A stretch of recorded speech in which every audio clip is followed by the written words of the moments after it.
It's all gone now, and I am alone. One thing that made me happy before all of this was the stories. When I was little, my sitter used to tell me stories all the time. I'm not sure how one person could know so many, but I had my favorites, even though sometimes the details get foggy. I loved Why Fish Have Wings. They told me it was something their father had told them, but I don't remember which one. It started when the world was new and all the creatures were coming out to discover each other.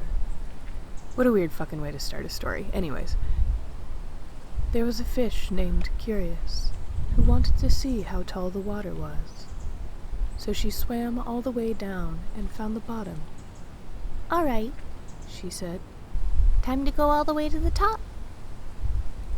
"Wait," a voice called out to her. "Wait, you're the most beautiful fish I've ever seen." I don't understand why children's stories always romanticize this behavior. It's so creepy. Anyways, in the darkness at the very bottom of the ocean, she saw another fish swimming towards her. "What are you doing down here?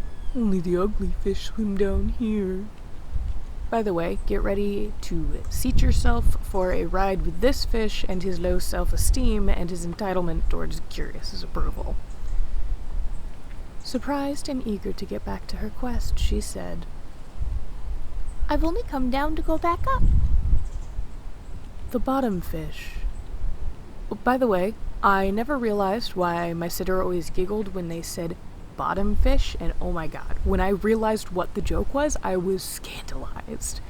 We had fallen out of touch since back then, but I wanted to find them just so I could tell them how upset I was about it.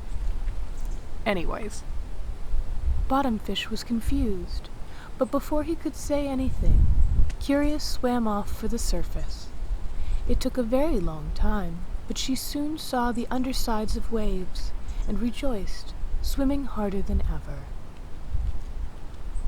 I don't know what kind of mutant fish she is, being able to swim from the bottom of the ocean to the fucking surface, but maybe I shouldn't question it because she's about to do some magical girl shit before this is all over. Just then, a voice called out to her. "Excuse me, I've never seen a fish like you before. What do you think you're doing near the surface?" Curious looked around. She saw a large fish coming towards her. "Oh, I'm seeing how tall the ocean is. Excuse me, but I have to go all the way up." "You can't," said Top Fish. I should mention that I think my sitter changed the fish's names just to fuck with me from the original story. I'm surprised Curious's name isn't Versus Fish. Anyways, Top Fish said, "It's dangerous at the top. There are things in the air." Curious thought this sounded exciting and quickly swam past him. Yes, do it. Heed no warning. Swim vigorously towards danger. And so Curious swam to the surface and saw the sky. And in the sky she saw a creature she'd never seen before, perched on a plant she didn't even know existed. "Hello," it said. "Are you lost?" "I don't know. "Does the water end here?" she asked. "End?" asked the figure in the air, gesturing out left and right. "It seems you are in the middle of it." "But is this the top of the water?" she asked. "Oh, I suppose it is," said the figure. "Good. I'm Curious Fish. Who are you?" "Oh, I'm Versi, the bird." "Oh, right, I forgot. The bird is the Versus." "Why were you looking for the top of the ocean? Perhaps you saw my lovely tree?" Versi gestured at the strange plant very proudly. "I wanted to see how tall it was, and it's very tall." "Oh, I thought it might be deep, but I can't swim."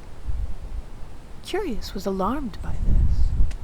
What kind of thing sits in the air and can't swim?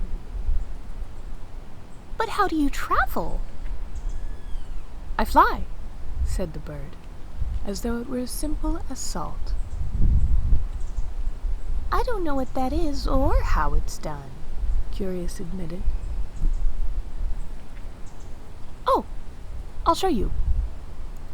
Quicker than she had ever seen, Versi dropped from the tree and missed the water, flitting around outside as if that was a natural way to be, and landed back on the strange plant. When I was a kid, I just have to say this, because I can't think of it any other way now. When I was a kid, I used to imagine that this tree was a crazy, wind-twisted oak in the middle of the ocean. Like, somehow it just existed above the water. But under the water, there was nothing to support it. It was just a giant, twisty oak in the middle of the ocean, just floating there. Anyways, Curious looked on in amazement. Wow, she said, I couldn't imagine being able to do that. and then she thought a minute. Wait, let me try. So Curious swam down as far as she could, and swam hard and fast and burst out of the water, and as she came flopping back down, she tried as hard as she could to miss the water, only to crash right into it. Shaking her head back in place, she swam to the top again, where Versi was waiting, laughing hysterically.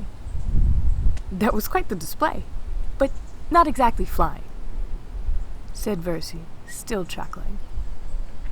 I suppose. I'd love to be able to someday at least. They laughed together now, and spent the rest of the day talking about what they knew of their own worlds and laughing away the sunlight. Over time, top and bottom fish came to visit Curious, both enticed by her beauty. They enjoyed the friendship they had, but wished it was more. However, both saw that they had no chance whenever Curious would gush about Versi, or when she would visit him. In truth, Curious only tolerated the two of them, thinking that she must always be kind to others at the expense of her time, always dreading their arrival as she knew that her side of the conversation would be interrupted and they would simply go on and on about themselves. Top about how amazing he was, and bottom about how awful he was. The only thing she found they would pause for was when she spoke about Versi, but they would become distant when she did. She felt guilty for enjoying it. Just a note here. She shouldn't. But her time with Versi, oh, her time with them. She treasured every second. And one day, when she realized they could only be here, where the water met the sky, she said it out loud. And they both cried together. Sorry, this story is long. I have so much to get done. I'll finish it next time. I promise. Stay alive out there.